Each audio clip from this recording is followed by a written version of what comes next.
The biker gang leader noticed Steven Seagal's bruises the moment he walked into the diner. Not because they were loud. Not because they were fresh. But because they were controlled. It was just past sunset when the door creaked open. The bell rang once, sharp, tired. Steven stepped inside wearing a faded jacket, dust on his boots, shoulders slightly stiff like a man carrying more weight than his body showed. A faint bruise darkened his knuckles. Another traced the edge of his cheekbone, half hidden under the diner's yellow light. Most people didn't care. In this town, everyone minded their own business. But across the room, engines still rumbling outside, Jack "Iron" Malone froze mid-step. Jack wasn't just a biker. He was the biker. Leader of the Iron Serpents. A man whose presence emptied streets, whose name ended arguments before they started. Scars ran across his arms like old maps of violence. He had seen every kind of man, loud fighters, fake tough guys, desperate ones pretending not to be scared. Steven Seagal was none of those. Steven sat alone at a corner booth. No phone. No rush. No fear. He ordered black coffee. Nothing else. Jack narrowed his eyes. Those bruises weren't sloppy. They weren't bar fight bruises. They weren't from losing control. They were the kind you get when you win, but pay a price for it. The diner buzzed with nervous whispers as the Iron Serpents filled the room, chains clinking, leather creaking, laughter too loud on purpose. One biker noticed Steven and smirked. "Hey boss," he muttered, nodding toward the corner. "Old guy looks like he picked the wrong town." Jack didn't smile. Instead, he did something that made the table go quiet. He raised his hand, and the biker stopped talking instantly. Jack stared at Steven again. At his posture. At the way he sat with his back straight but relaxed. At the calm eyes that didn't scan the room like prey, or like a predator looking to prove something. No. These eyes had already seen violence, and moved past it. Jack took one slow step forward. Every customer felt it. Forks paused mid-air. A waitress held her breath. Someone's phone camera started recording, hands shaking. Because everyone in town knew one thing. When Jack "Iron" Malone walked toward you, someone usually didn't walk away. And as Jack stopped beside Steven's table, looking down at the bruises on his hands, one thought crossed the entire diner at the same time. Whatever happens next, this won't end the way anyone expects. Outside the diner, the Iron Serpent's motorcycles stood in a crooked line, engines still ticking as they cooled, chrome reflecting the dying orange of the sunset. The sound alone was enough to make most people hurry past without looking. In this town, those bikes meant trouble, and trouble meant silence. Inside, the air was thick with the smell of grease, burnt coffee, and unspoken fear. Jack "Iron" Malone moved through the diner like he owned the ground beneath his boots. He didn't shout. He didn't need to. His reputation spoke for him. Years ago, he had taken control of the Iron Serpents not by promising chaos, but by enforcing order, his kind of order. If someone crossed his crew, the town felt it. If someone showed respect, they were left alone. Simple rules. Ruthless enforcement. The waitresses stiffened when they saw him. One of them forced a smile and poured coffee without being asked. Jack didn't thank her. He didn't have to. He slid into a booth near the center of the diner, his men spreading out naturally, blocking exits without even trying. Power, when it's real, doesn't announce itself. Steven Seagal sat at the far corner, unnoticed by most, ignored by many. He liked it that way. He wrapped his hands around the warm mug, letting the steam rise slowly. His knuckles ached, not sharply, not dangerously, just enough to remind him that the body remembers what the mind has already put away. He hadn't planned on stopping in this town. It was just another place along a long road, another dot between destinations that no longer mattered. He'd been in worse diners, in louder rooms, with men far more dangerous than bikers showing off leather and noise. Still, he was aware of them. Not alert. Aware. Steven had learned long ago that true awareness didn't require tension. You didn't need to watch every hand if you already understood intention. He took a slow sip of coffee, eyes lowered, posture relaxed. Anyone watching closely might notice that his back stayed straight, his feet were placed just right, and his hands rested open, not clenched, not defensive. Jack noticed all of it.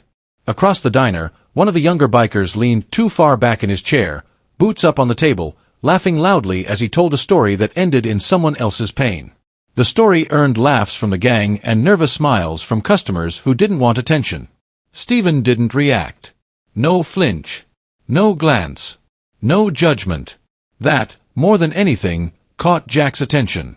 Most men looked away when the iron serpents arrived. Others stared too long, trying to prove something. Steven did neither. He existed in the room like it didn't matter who was there, as if fear and ego had both been left somewhere far behind. Jack leaned back and studied him, fingers drumming slowly on the table. The bruises told part of the story. They were old enough to be fading, but new enough to still carry color.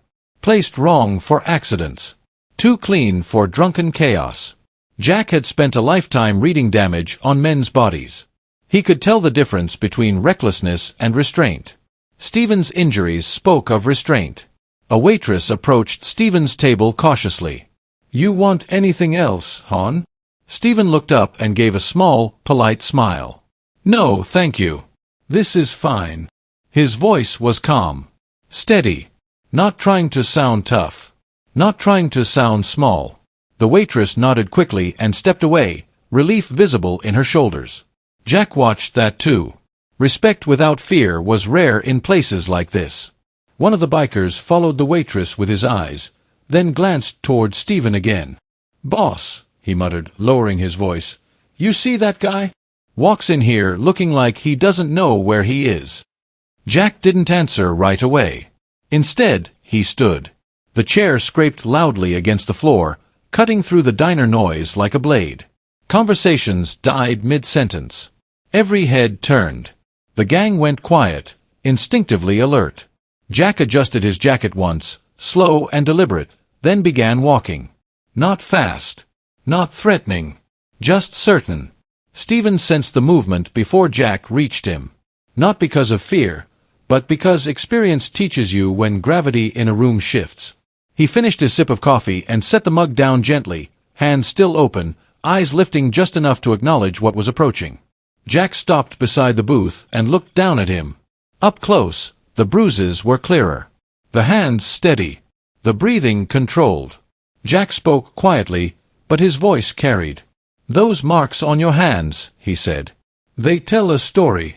Steven met his gaze without challenge, without submission. "Most stories do," he replied. The diner held its breath.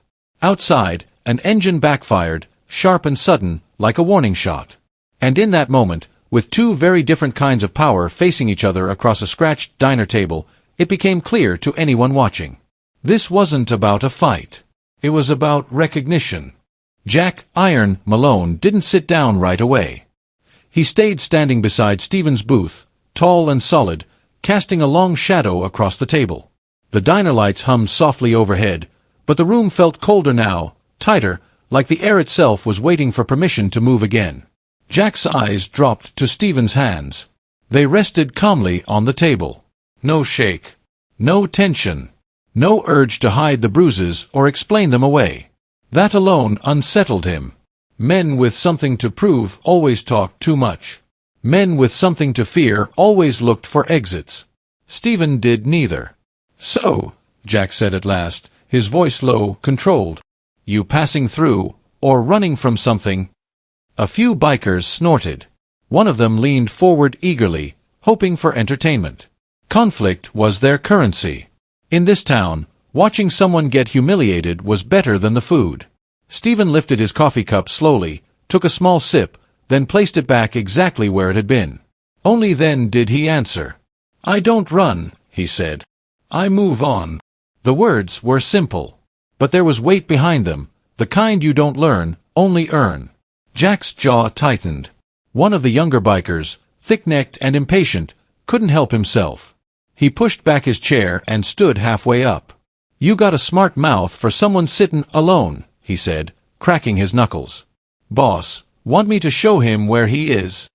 Steven didn't look at him. That was the mistake. Before the biker could take another step, Jack lifted his hand sharply. "Sit," he said. The biker froze. Slowly, he lowered himself back into the chair, face burning with embarrassment. Around him, the gang went quiet. Everyone understood the hierarchy. Jack's word wasn't a suggestion, it was law. Jack turned his attention back to Steven. "You don't seem impressed," he said. Steven met his gaze calmly. "I don't confuse noise with strength." A ripple of tension moved through the room. A waitress gasped softly. Someone dropped a fork. That sentence alone could have started a war. Jack studied Steven's face carefully now, searching for arrogance, for mockery, for the slightest hint of disrespect. He found none. Just honesty. And something else, discipline. "Careful," Jack said. "Men have died for less." Steven nodded once. "I know." That answer landed harder than anything else. Jack took a step closer, bracing his hands on the table. The wood creaked under his weight. He lowered his voice even more. "Then why talk like that?" Steven's eyes didn't waver. "Because pretending to be afraid would be lying." The diner fell into complete silence. This wasn't a challenge. It wasn't bravado. It was a statement of fact. Jack straightened slowly. For the first time in years, he felt something unexpected stir in his chest. Not anger, not the thrill of dominance, but curiosity. Dangerous curiosity. The kind that made you question your assumptions. He circled the booth slightly, like a man inspecting a blade.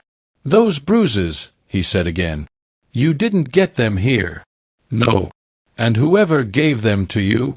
Jack pressed. Steven paused for a brief moment. Not hesitation, respect for memory. "They don't matter anymore." That answer annoyed one of the older bikers. "That's convenient," he scoffed. "Everyone's got a past. Don't mean it's worth anything." Steven finally looked at him. Just a glance. Flat. "Some pasts teach you restraint," Steven said. "Others teach you how to hurt people who can't stop you." The words sliced clean. The older biker opened his mouth, then closed it again when Jack shot him a warning look. Jack exhaled slowly. He could feel it now. This man wasn't dangerous because he wanted to be. He was dangerous because he didn't need to be. Jack reached into his jacket pocket, pulling out a lighter. The metal clicked open, flame dancing briefly between them. A few bikers grinned, expecting a show of intimidation. Jack lit nothing. He closed the lighter and slid it back into his pocket. "Most men who walk into my town like this," Jack said, "are either stupid or suicidal." Steven's lips curved into the faintest smile. "Then it's a good thing I'm just passing through." Jack laughed once, short, sharp, then stopped himself. The conflict hung there, unresolved. No punches thrown. No blood spilled. Yet everyone in the diner felt it. This was no longer about dominance. It was about who understood power better. And for the first time since the Iron Serpents took control of the town, Jack Iron Malone wasn't sure he was the one holding it. No one moved. The diner remained frozen in a strange, unnatural stillness, as if time itself had decided to pause and watch. Jack Iron Malone stood beside Steven's booth, his shadow stretching across the table, but something had shifted. The threat that usually followed Jack wherever he went had thinned, replaced by something far more unsettling, uncertainty. Jack stepped back. It was a small movement, barely noticeable, but in a room like this, it was seismic. A few bikers exchanged confused glances. They weren't used to seeing their leader hesitate. Jack didn't hesitate. He decided, and the world adjusted accordingly. But now his eyes were narrowed, his breathing slower, as if he were recalibrating his understanding of the man sitting in front of him. Steven reached for his coffee again, but this time he didn't drink it. He wrapped his fingers around the mug, feeling the warmth, grounding himself. His bruises caught the light again, dull purple against weathered skin. Still, his hands remained steady. Jack watched that too. Most men in tense moments fidgeted, tapping fingers, clenching fists, shifting weight. Steven did none of it. He simply existed, unbothered by the fact that half the diner expected violence to erupt at any second. Jack straightened his jacket. "You got a name?" he asked. "Steven," he replied. "No last name. No explanation." That was enough. A waitress finally exhaled and took a step backward, bumping into the counter. Someone whispered a prayer. The phone that had been recording slowly lowered, the person unsure whether what they were witnessing was danger, or something else entirely. Jack turned slightly, glancing at his men. They stood ready, muscles tense, eyes alert. Any nod, any signal, and the room would explode into chaos. That was how it always went. But the signal didn't come. Instead, Jack looked back at Steven. "You know," he said, quieter now, "most men in your position would have tried to impress me by now." Steven shrugged lightly. "I don't need your permission to be who I am." There was no disrespect in his tone. Just truth. Jack's jaw worked slowly as he absorbed the words. He walked a few steps away, then stopped, turning his back to Steven for the first time since approaching the table. That, too, was noticed. Turning your back on someone like this, in front of your gang, was either supreme confidence or a sign of trust. The diner collectively leaned forward without realizing it. Steven slid out of the booth calmly. The vinyl seat made a soft sound as he stood. A biker instinctively shifted his weight, hand twitching toward his belt. Jack raised his hand again, without turning around. "Easy," he said. Steven adjusted his jacket, movement smooth, unhurried. He placed a few bills on the table for the coffee, then picked up his keys. His intention was clear. He was leaving. No threats. No last words. No need to win. As Steven took a step toward the exit, Jack turned back around. "Hold up," he said. Steven stopped, but didn't turn fully. He waited. Jack walked closer again, slower this time, his voice no longer carrying authority, but consideration. "You don't strike me as a careless man," he said. "So tell me something." Steven glanced over his shoulder. "Go ahead." Jack gestured toward the bruises. "Did you earn those protecting someone, or hurting someone?" The question landed heavy. Steven was silent for a moment. When he answered, his voice was softer than before. "Protecting," he said. "Always protecting." Jack nodded once. That was the moment it happened. Not loudly. Not dramatically. But something fundamental changed. Jack extended his hand, not in threat, not in challenge, but open, palm forward. The room erupted into gasps. No one in the town had ever seen Jack offer a hand first. Respect, to him, was usually taken, not given. Steven turned fully now. He looked at the hand, then at Jack's eyes. He shook it, firm, brief, honest. "Be careful on the road, Steven," Jack said. Steven inclined his head. "You too." He walked out of the diner, the bell ringing softly behind him. For a few seconds, no one spoke. Then one biker muttered, "Boss, who was that?" Jack didn't answer right away. He stared at the door long after it had closed, listening to the distant sound of footsteps fading into the night. Finally, he said quietly, almost to himself, "A man you don't test twice." And the town, though it didn't yet understand why, would remember that night for a very long time. The bell above the diner door had barely stopped ringing when the sound of engines outside changed. At first, no one noticed. The Iron Serpent's bikes were still there, lined up like steel beasts at rest. But beneath that familiar rumble came another sound, deeper, smoother, controlled. Not the aggressive roar of men trying to be heard, but the steady confidence of machines that didn't need to announce themselves. Jack Iron Malone felt it before he heard it. He turned toward the window. Outside, a black SUV rolled to a stop, followed by another. Then a third. Clean. Unmarked. Expensive in a way that didn't beg for attention. The kind of vehicles used by people who moved quietly, because they could.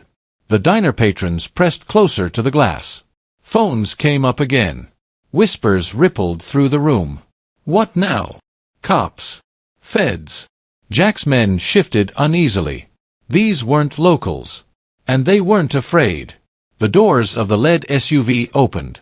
Two men stepped out first, alert, scanning, professional. Then a third man emerged, older, well-dressed, carrying a leather folder tight against his chest. Jack's eyes narrowed. He recognized that posture. Authority. The men walked straight toward the diner entrance, ignoring the bikes, ignoring the gang. The door opened, the bell rang again, and every conversation died on the spot. "Mr. Seagal, the older man called out, his voice respectful, almost relieved. "We've been looking for you." The room went silent. Jack froze. "Mr. Seagal," someone whispered. The man looked around, confused, until he saw Steven standing near the exit, one hand resting on the door. Steven sighed softly, like a man whose quiet moment had just been interrupted. He turned back. "Yes." The older man straightened immediately. "Apologies for the delay, sir. We were informed you might stop here. I'm Robert Hale, Regional Coordinator." He held out the leather folder with both hands. Jack felt the shift hit him like a punch to the chest. This wasn't coincidence. This wasn't luck. This was status revealing itself. Steven accepted the folder but didn't open it. "I was just leaving," he said. "I understand," Hale replied. "But there are a few matters that require your immediate attention. Especially after what happened earlier today." Jack's mind raced. Earlier today. The Bruises. Steven glanced back into the diner. His eyes met Jack's. No triumph. No smugness. Just calm acknowledgement. Jack stepped forward despite himself. "What's going on here?" he demanded. Hale looked at him, really looked, then glanced back at Steven. "Is there a problem?" Steven shook his head slightly. "No. Just a misunderstanding." Hale nodded. "Of course." He turned back to Jack. "Sir, you are speaking to Steven Seagal, majority stakeholder in several regional enterprises, consultant to federal and private security firms, and," he paused, choosing his words carefully, "a man who tends to stay out of the spotlight." A biker swore under his breath. Another laughed nervously, unsure whether this was real. Jack felt the weight of realization settle into his bones. This man hadn't been calm because he was careless. He'd been calm because nothing here could touch him. Jack took a step back, his pride warring with his instincts. "You could have said something," he muttered, half to Steven. Steven met his gaze. "Then it wouldn't have been honest." The words landed harder than any threat ever could. Hale cleared his throat. "Mr. Seagal, if I may, the altercation earlier today. We've confirmed the individuals involved are now in custody. Medical reports align with your statement." Jack's eyes widened. Custody. Medical reports. This wasn't a drifter. This wasn't a fighter passing through. This was a man whose world operated on a level far above diner politics and biker territory. Steven nodded once. "Good." Hale hesitated, then added, "Your security detail is waiting. They were concerned when they lost contact." Jack exhaled slowly. Everything made sense now. The discipline. The restraint. The bruises earned protecting someone, not proving anything. Steven turned fully to Jack. "I meant what I said," he said quietly. "Be careful how you judge people." Jack swallowed, then did something none of his men expected. He lowered his head. "Respect," he said. Just that one word. Steven inclined his head in return. Outside, the SUVs waited. The engines hummed patiently. Steven stepped out into the night, the vehicles pulling away moments later, leaving behind nothing but fading headlights and stunned silence. Inside the diner, no one spoke. Because the town had just witnessed something rare. True power revealing itself, only after it no longer needed to. The diner stayed quiet long after the black SUVs disappeared down the highway. It wasn't the kind of silence born from fear anymore, it was heavier than that. Thoughtful. Unsettling. The kind that forces people to replay moments in their minds, searching for signs they missed. Jack Iron Malone remained standing near the center of the diner, hands resting at his sides, shoulders squared but no longer tense. For the first time in years, he didn't feel like the biggest force in the room, and strangely, he didn't resent it. One of the bikers finally broke the silence. "Boss, you okay?" Jack didn't answer immediately. His eyes were still fixed on the door Steven had walked through, as if expecting it to open again. "Yeah," he said eventually. "I'm fine." But everyone could hear the difference in his voice. The gang began settling back into their seats, the bravado draining away. Chains no longer clinked. Laughter didn't return. Even the loudest among them avoided eye contact, unsure how to act now that the world had shifted under their boots. Jack turned toward them slowly. "Listen up," he said. They straightened at once. "You saw what just happened," Jack continued. "And if any of you think tonight was about intimidation or territory, you didn't understand a damn thing." No one spoke. Jack paced once, then stopped. That man didn't raise his voice, didn't flash power, didn't threaten anyone. And still, every one of us felt it. He looked directly at the biker who had earlier mocked Steven. "That's the difference between noise and strength," Jack said. "And some of you need to learn it." The biker lowered his head. "Yes, boss." Jack exhaled slowly, then surprised them all again. He reached into his jacket and pulled out a wad of cash, placing it on the counter. "For the diner," he said. "And for the trouble." The waitress blinked, stunned. Thank you," she stammered. Jack nodded once, then turned back to his men. "We're done here." They stood, one by one, filing out without the usual swagger. Outside, engines started, but softer this time. Controlled. As the iron serpents rode out of town, word spread faster than the bikes could travel. By morning, everyone knew. They talked about the quiet man with bruised hands. About the biker leader who chose respect over violence. About the night power entered the town, and left without taking anything. Jack didn't sleep much that night. He sat alone in his clubhouse, staring at the scarred wooden table where countless decisions had been made. He replayed Steven's words over and over. Pretending to be afraid would be lying. Protecting. Always protecting. Jack realized something uncomfortable, something that cut deeper than any knife. He had spent years building power through fear, thinking it kept order. But fear demanded constant proof. Constant dominance. Constant escalation. Steven didn't need proof. The next day, Jack called a meeting. The iron serpents gathered, expecting another lecture about territory or enemies. Instead, Jack surprised them again. "No more shaking down locals," he said. "No more picking fights just because we can." A murmur ran through the room. "We ride. We protect our own. And we respect people who've done nothing to deserve trouble." One biker frowned. "Since when?" Jack met his eyes evenly. "Since I met someone stronger than all of us, who didn't need to show it." That ended the argument. Weeks passed. The town changed, subtly at first. The diner felt safer. People lingered longer. The iron serpents were still feared, but now there was a line they didn't cross. And every so often, when Jack rode past the diner, he'd glance at the corner booth. Steven never returned. But his presence lingered. Not like a threat. Like a reminder.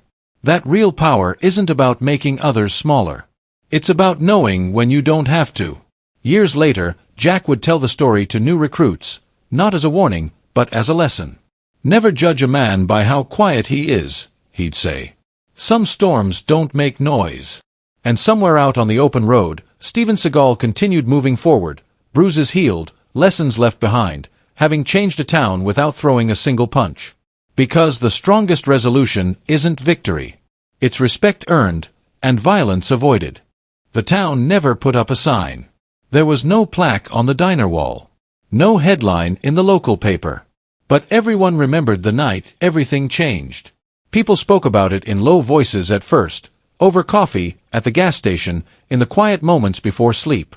Not because it was frightening, but because it was unsettling in the best possible way. A single encounter had exposed a truth most people spent their lives avoiding. That strength doesn't always announce itself. And power doesn't need permission to exist. The man with bruised hands didn't raise his voice. He didn't demand respect. He didn't remind anyone of who he was. He simply was. And that was enough. The biker leader learned something that night, something no fight had ever taught him. Fear might control a room, but it never earns loyalty. Violence might silence people, but it never changes them. The most dangerous kind of strength is the kind that stays calm when everyone else is loud. That's the strength Steven carried. Not in his fists. Not in his reputation. But in his restraint. Every bruise on his hands told a story, Not of domination, but of protection. Not of ego, but of responsibility. And the men who recognized that weren't the loud ones. They were the ones who had already walked through fire and come out quieter on the other side. The town changed because one man didn't react the way he was expected to. He didn't fight back. He didn't boast. He didn't explain himself. He let character speak. And character, when it's real, echoes longer than violence ever could. If there's one lesson this story leaves behind, it's this. Respect isn't something you show only to the powerful. Because you never know who holds power quietly. The person you underestimate today might be the one who teaches you tomorrow. The man you mock for being silent might be the one who knows exactly how much damage words and fists can do, and chooses not to use either. True strength doesn't chase attention. It doesn't humiliate. It doesn't need witnesses. It recognizes itself in others. That night, two very different men crossed paths. One ruled a town through fear. The other passed through it with discipline. And when their paths separated, both left changed, but only one left without needing to prove anything. So the next time you see someone quiet in a loud world, the next time you notice calm where you expected anger, the next time you mistake humility for weakness, pause. Because storms don't always roar. Some reshape everything in silence. Outro/engagement. If this story reminded you that humility is real power, type respect in the comments. If you believe true strength is shown through self-control, drop A. And tell me, where are you watching from? I want to thank every person who believes character matters more than ego. Because in a world full of noise, being calm might just be the strongest move of all.